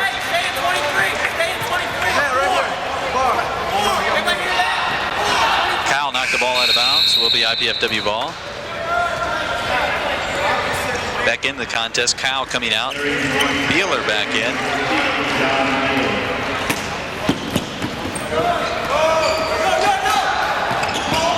Fanistock, 20 on the clock. Jackson wants to go back inside, overplays Sinkfield. If that's on Sinkfield, that is number 5, and he is gone. No, scratch that. That is his third foul. Wishful thinking there. He didn't look like he was too disheartened by that, so no, that is number 3. The way he's played tonight, we'd like to get 5 on him and get him out of this game. He's the game's leading scorer as Fanistock misses the first. Sinkfield has 23. He's done it in and out. Has hit a three-pointer in the second half. Done most of his work down underneath in the paint. Fanistock gets the second to fall. 16 for Fanistock. Press once again.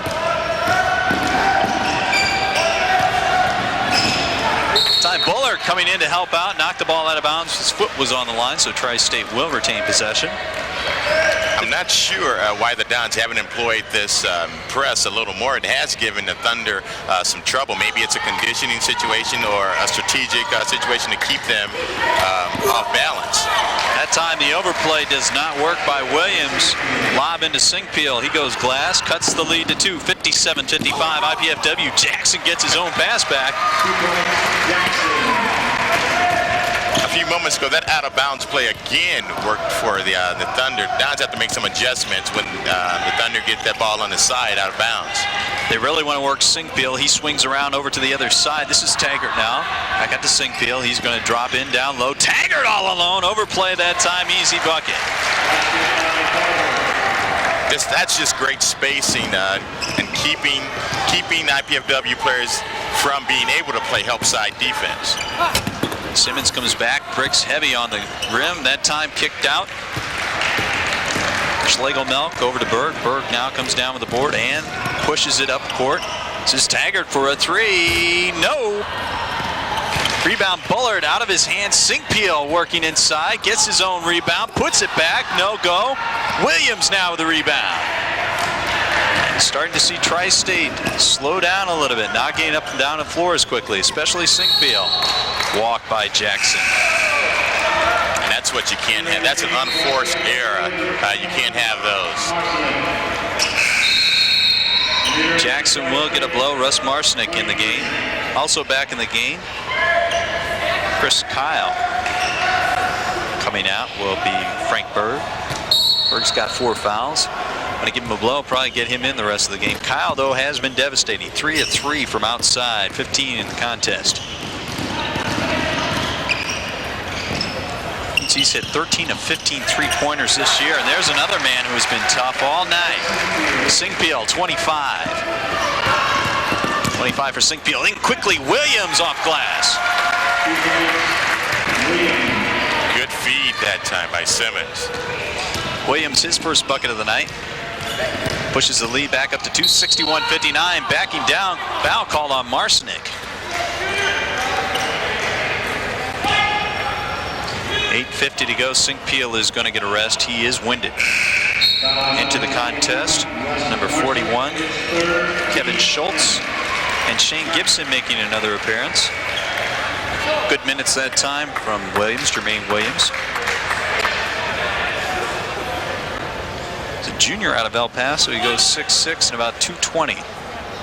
Another new face for IPFW this year. Kyle looks around at his buddies there and a little laugh if you could see him on the screen. A point's a point, is what he says. You wouldn't expect that from a guy who is 13 out of 15 from three-pointers, but he gets them both. And when you're a good shooter, you get that kind of bounce.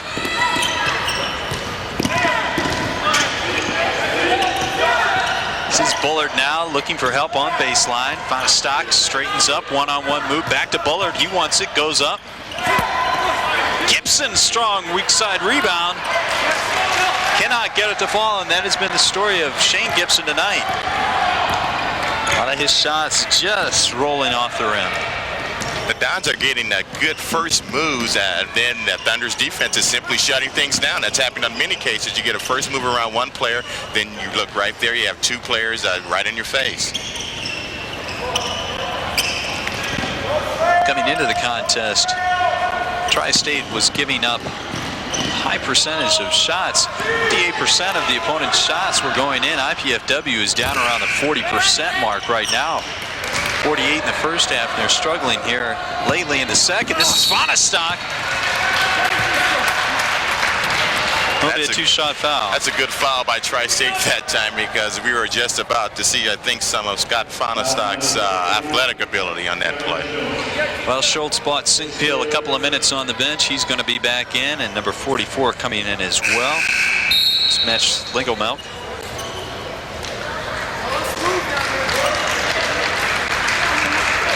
Frank Berg in as well for Tri-State. Tri-State's doing an effective job in substituting players. This game is yet to be decided with well over 7 minutes to go. The Dons just going up 1 point there on the free throw by Scott Fonostock. Fonostock now 17 points in the game. Misses the second. It's still a 1 point lead. Rebounded out of there by St. Peel. 62-61, 7:40 to go in the second half.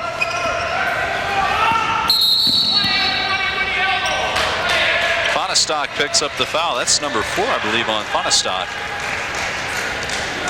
And you don't want to lose him right now. He's carrying the load on offense here for the Dons. He's been the man in the second half. 9 points, 16.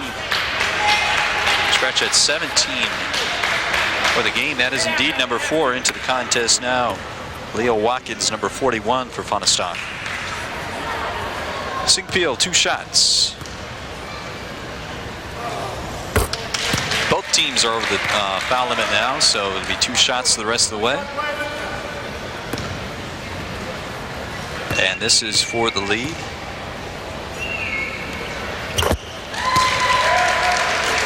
Gets them both. He has 27. He's the high man of the game right now. 63-62 Tri-State. And you would think there's off Bullard's foot. Tanger comes up with it. Bullard harassing him. Does the job. Still a scramble on the floor. Berg comes up with it. St. Peel, no look pass in time to Beeler. Double team. Back out to St. Peel. He can't save it. That's an over and back.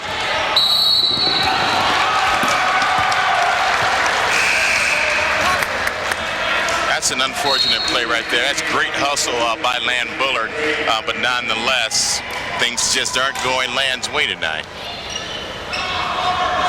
He's lost the ball, a couple of times, but to his credit, each time he has lost the ball, he has hustled back and made some things happen on the other end. It's Beeler with it now.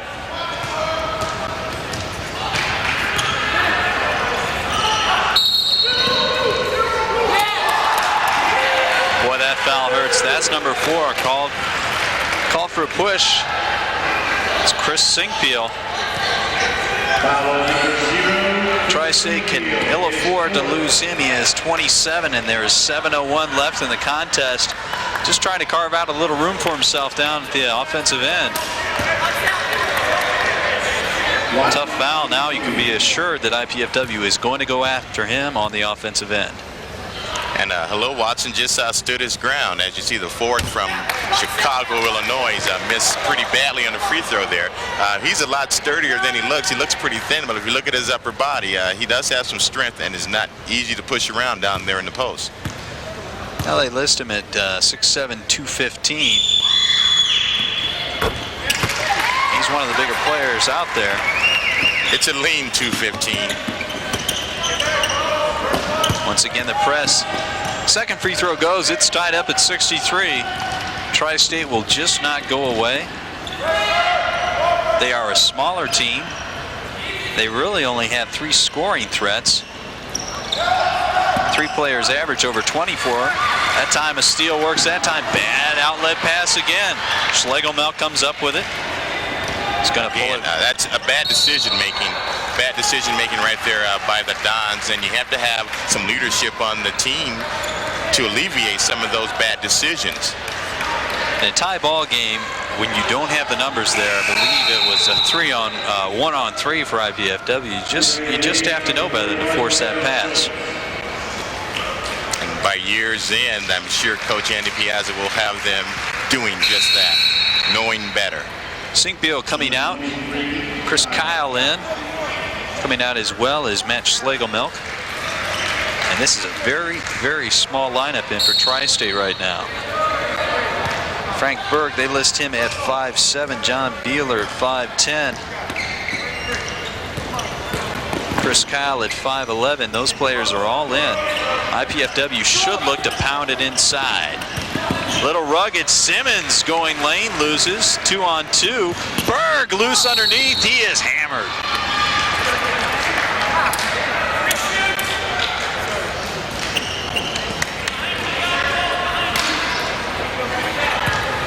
Simmons picks up the foul. That's number 4 on Simmons.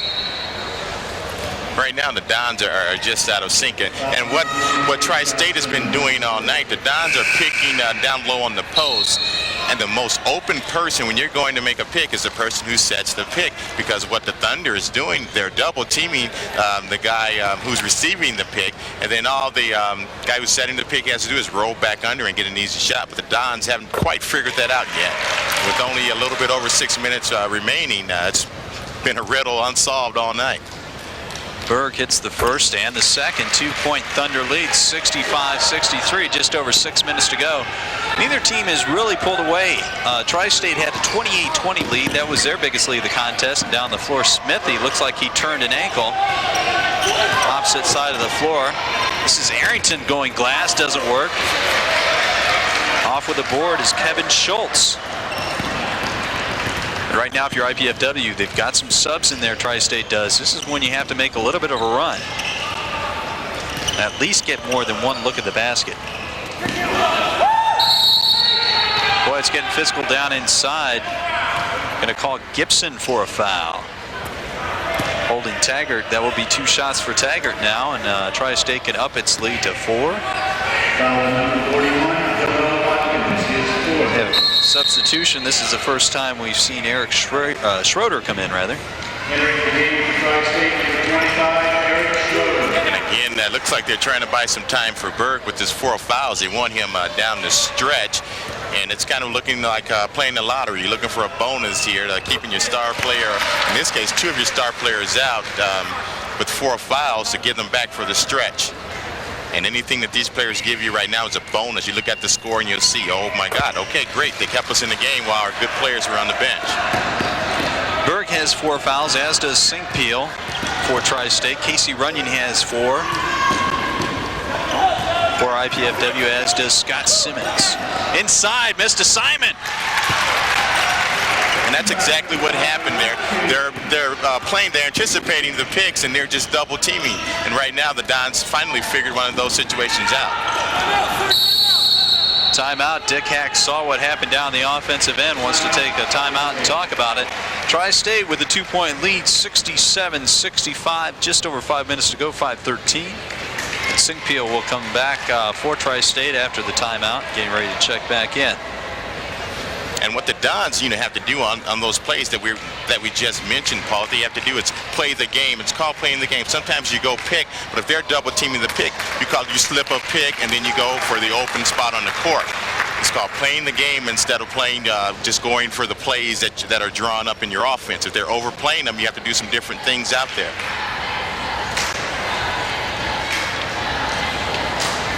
Channel 6 is accepting applications for underwriting the televising of IPFW sports events or other programs. For more information about how your business or organization can utilize this opportunity, call the Channel 6 office during business hours at 481-6000.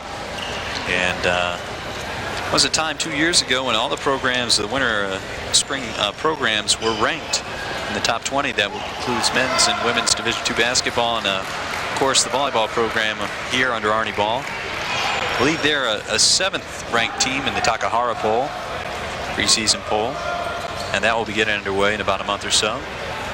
Just a very good sports program all the way around here, and some people need to remember this institution itself is less than 30 years old. This institution couldn't even star on the TV series 30-something. 29 years old this year, and to have the programs that it's had with the distinction that they've had over the last few years is a great accomplishment for such a young university. A little confusion right now. They want to check the players coming in. I believe that's what they're talking about. It's Coach Dick Hack and Andy Piazza there in the suit for IPFW.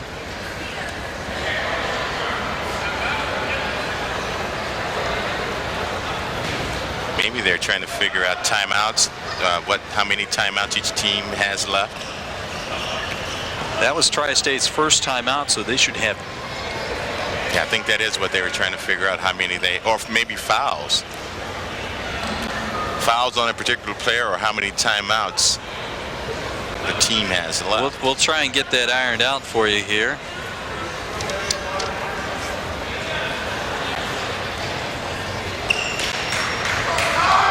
Tri-State with a 2-point lead, 67-65. Momentary break in the action here.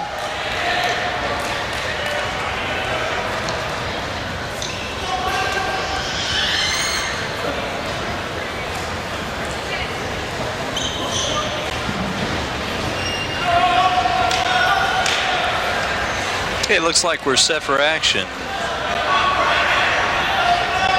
The situation that happened there, number 23, Kyle, Tri-State and probably everyone on the Tri-State team thought he had 2 fouls, but the official word is that he indeed does have 3, and that's what the long delay was for. Do not want to lose Kyle. Especially when you have 4 on your biggest player. Chris Singpeel has 4. He comes in at 26. He's already reached that tonight. He has 27 points in the game. Kyle comes in 20 points a game. He has 15. And Berg also has 4, and he's a very integral part of this Tri-State system also. Berg has been running the program, bringing the ball up against the press. He's had 4 since the 14-minute mark. So fouls are at a premium here. Taggart might have gotten away with 1 and puts it down. Dons down 4. It's getting into crunch time now, Paul, and the Dons need to make a run to take control of this basketball game. Taggart has 13 in the second half, 17 overall. Marcinick boarded that time. Still on the ground, back out to Marcinick. Watkins came away with a rebound. Dutching off the back, and Gibson with a follow. No, does not count. Taggart had a push before Gibson was airborne. Let's start off at the beginning of that sequence. You have a miss, a good shot by Marcinick. You have a miss. You have a great rebound by Watkins. But what he doesn't need to do is put that basketball on the floor. When you get the ball in the paint, it's fine to make a move, but you don't have to check that basketball for air. Get it right back on the glass. And he has the legs to get the legs and the upper body strength to get it up there pretty quick. Gibson gets the first of 2. And what's happened here, some of the fans probably think that basket Gibson made should be called good, but the referee called the foul before he put the ball up. So he's getting 2 shots and cashed them both. Here's the press again, 69-67. Tri-State with the lead, just over 4.5 to go. That time, Arrington knocked the ball out of bounds, but was out of bounds himself. Good hustle by the East Chicago Central product.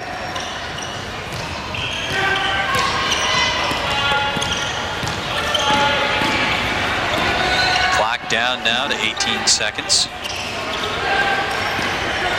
Just Sing Peel over to Beeler. Down inside, Kyle, he's only 5'10", but we've seen him many times down on the paint.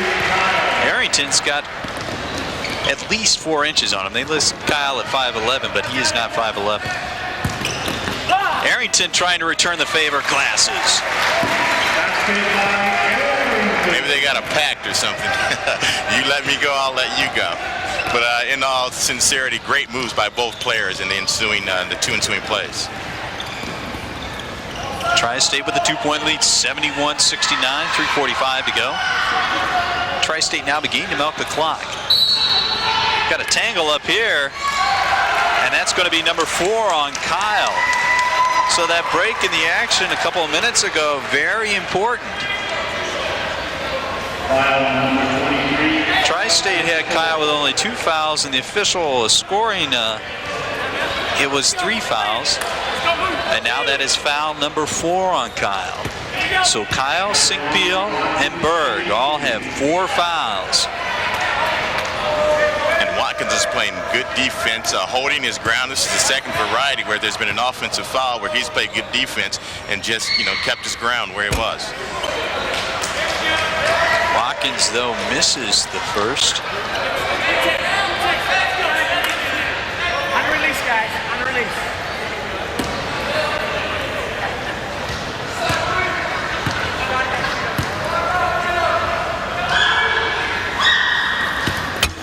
Misses the second. Taggart comes out of there with a board. I think I know what the Downs will be doing Monday, if not tomorrow in practice. Shot does not count. Foul called on Marcinek before the shot, and IPFW is getting to the point now where they've let Tri-State stick close the whole game, and now Tri-State with a lead. We mentioned earlier, they shoot well from the free throw line. They do not miss. They shoot well, period. 87% coming in tonight. They're up around that mark again, 8 of 10 in the first period. Don't have second half official stats for you, so I won't speculate on that, but they're very close. Again, as we said in the outset of the game and probably in the middle of the game, this is a Dons team that appears that to lack an identity, to lack some leadership, probably just as much or more talent than they've had in the past. But sometimes what happens there, you have to have chemistry and mesh those players together, and hopefully that will definitely come in the next games and surely by the end of the year. Berg converts on the first of 2, 72-69. 3.5 to go. Has another.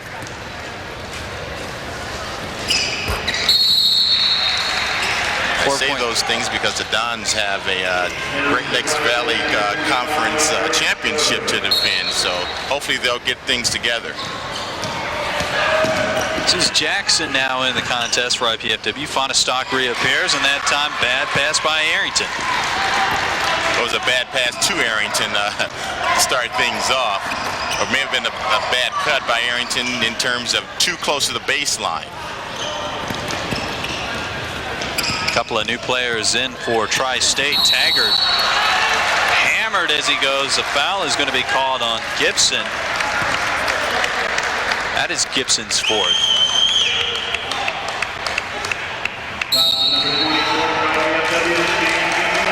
(73-69) timeout. IPFW. 3:05 to go. This is a big game for Tri-State if they come down here and beat an NCAA Division II power in terms of IPFW. At the end of the year, this is going to look great. Their stock is going to go way up in terms of their tournament chances. And then on the other hand, the Dons, if they are competing with another team for a playoff spot, hopefully it won't come down to maybe a loss here at IPFW against an NAIA Division II basketball team.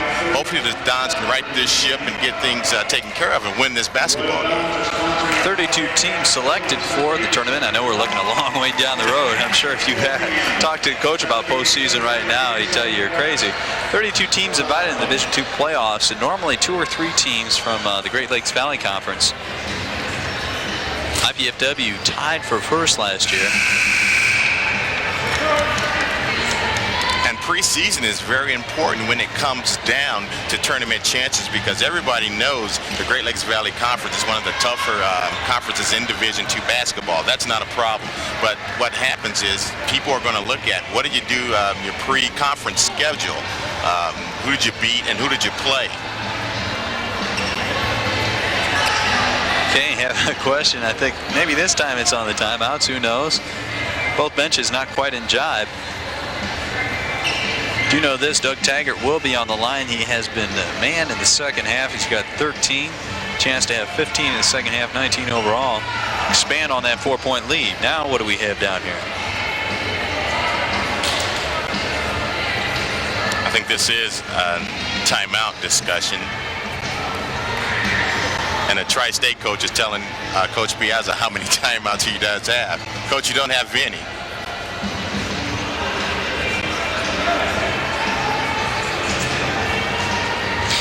Perhaps too, maybe buying a little time for Tri-State. I don't know if that gamemanship would be involved. This is the second time. 5-minute mark, there was a discussion on the foul calls, and they changed Chris Kyle's foul count from 2 to 3. He now has 4. Get an official ruling as soon as possible on what is happening down the court right now. They've got Gibson for 2 fouls. And indeed, we do receive official word from our producer, Greg Smith. The controversy is over how many timeouts both teams have left. That could be, in a game this close, could be very integral. Taggart hits the first.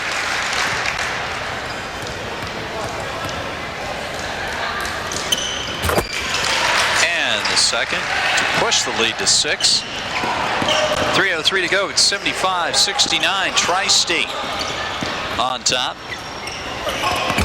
3, no good by Arrington. Runyon close to picking up foul number 5. Instead, tips it out of bounds. Beeler will inbound, and here we have a fresh core of reserves coming in. All the starters rested. They're going to go the rest of the way. Berg in, Chris Kyle in. The man who's been doing it all, Chris Singpeel, in for Tri-State. And again, Paul, there's no continuity, and this is crunch time, and no one would ever know for sure who was going to be in there during crunch time. Tri-State elects to spread the floor. Going to run some clock now. 20 on the shot clock. Inside, bad entry pass, hit the end line. Again, Tri-State had a situation where there was no backside help. And effective coaching, it seems here, they're taking the 4 star players that they have out that they need for offense and taking them out on defense and putting players that can't afford to foul in the basketball game. Kyle, Singpeel, and Berg all have 4 fouls. They will be rotating. Playing only offensively now.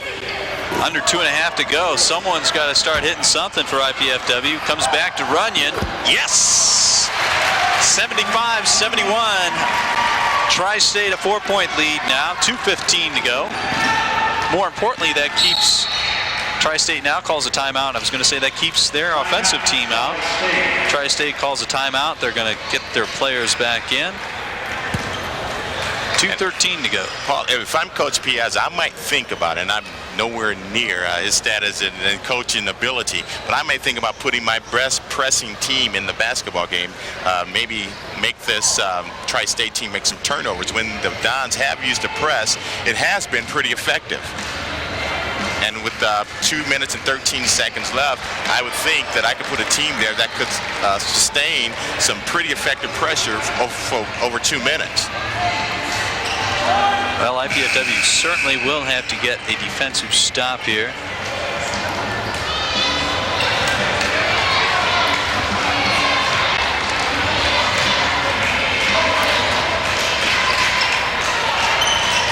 Wheeler to trigger now. 2:13 to go. This is Berg outside. IPFW has gone with the man-to-man all night long. Thought they played a little zone at the end of the second half there. They've gone man-to-man and have been troubled by Singpeel. There's him with the ball right now. This is Berg. 5 on the shot clock. Taggart going down the middle, and there's another case where no one picked him up. Fonestock comes out of there with a rebound. Jackson looking to push. Side would have counted if it went.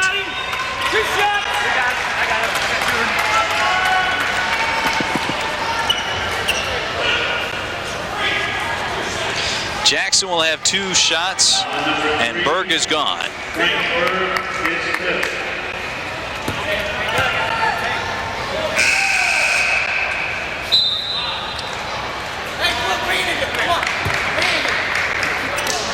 Tri-State coach Dick Hack is going to rest his team as long as possible before substituting now for Berg. Has a minute to get a substitute in off the bench. He's played a very good floor game tonight for the Tri-State Thunder.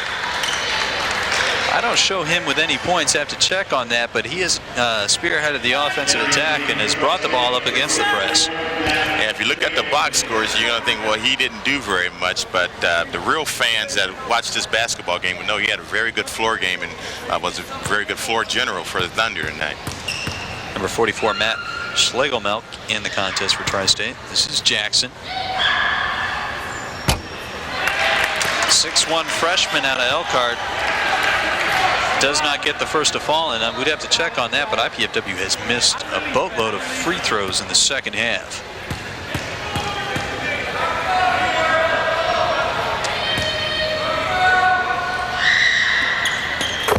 Three-point game now, 75-72 Tri-State, 142. Without Berg, Paul, the pressure should be more effective. They're going to split it between Beeler and Kyle. Kyle can hit from three-point land. 3 of 3 from out there. This is Singpeel looking inside. Tough pass to Taggart. Double team. Gets it to fall. That one hurts. And that's a big basket. That hurt. That hurt the Dons very badly. Three-point play. And also the 5th foul on Shane Gibson, if I'm not mistaken.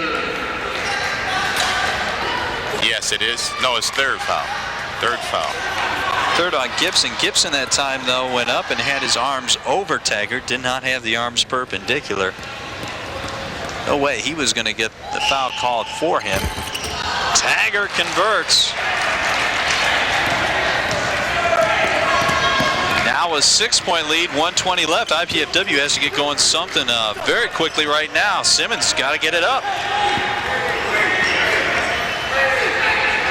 110 and down by 6. You got to get the ball airborne. Here is Jackson. Taggart with the overplay. Here's a 2-on-none. This is Beeler. That's going to seal it right there. 80-72. 1 minute to go.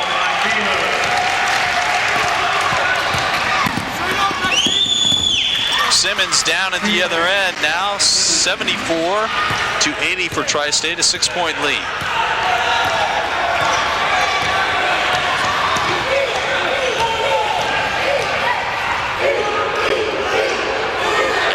Taggart's going to work some clock. Taggart called a timeout. It's tied up that time.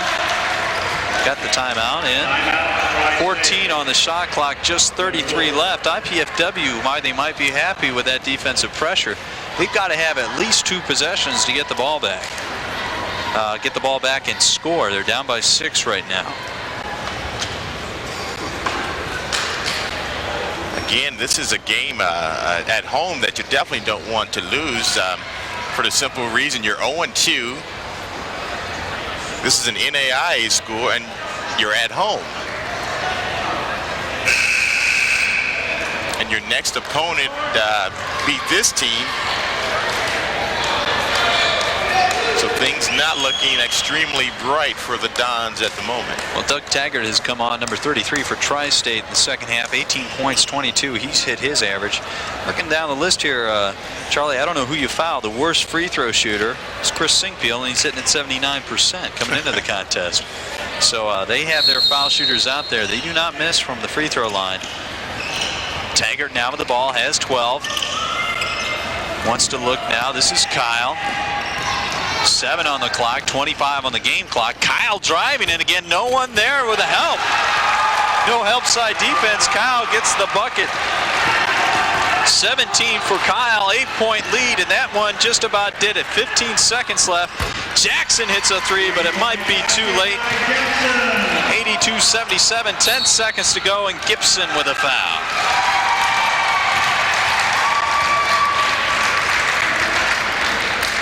Foul on number 24, Shane Gibson, his fourth. And this is an IPFW team that is still looking for some team cohesiveness. Still looking for an identity. They had it with Andre Walton and Sean Gibson last year. Both of those players knew their roles. The team knew what they could do. This year the team is struggling to find an identity there.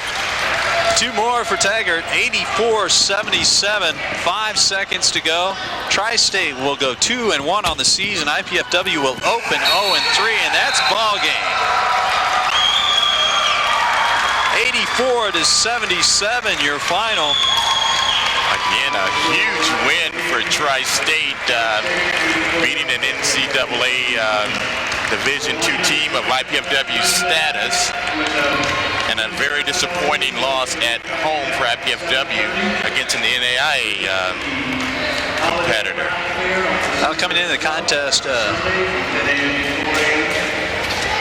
Dick Hack and his assistant coaches said they wanted to run the ball, wanted to get the ball up tempo because they are a small team. They started 3 guys out there under 6 feet tall. IPFW could not take advantage of it.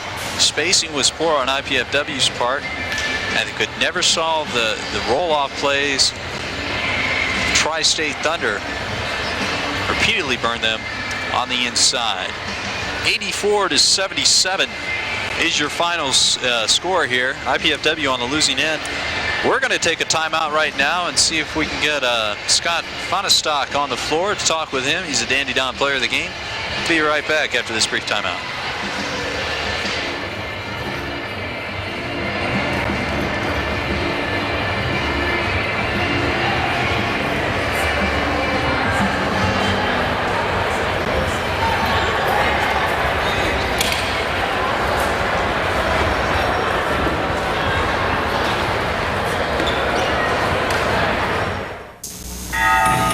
A lot of my friends have already retired. But I wasn't ready for that. So I'm still teaching. This time in Belize, Central America. I decided to join the Peace Corps. I love my kids. And the way I figure it, I have the rest of my life to play cards. Peace Corps, the toughest job you'll ever love.